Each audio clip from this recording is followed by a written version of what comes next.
Anamın dadlı ətli piroqu. Bu bizim ailə reseptimizdir. Amma indiyənəcə onu hazırlayır. Bax, nə qədər mən ətli piroq hazırlamışam, bu ən dadlısıdır. O həmişə bizim bayram süfrələrimizin ən gözəl yeməyi idi.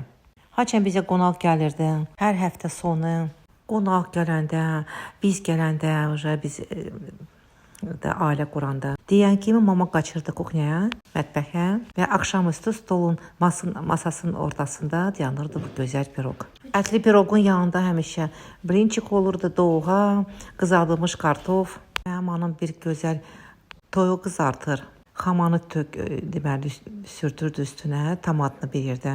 Səbzi plov, atamın ən dadlı sevdiyi yeməyi.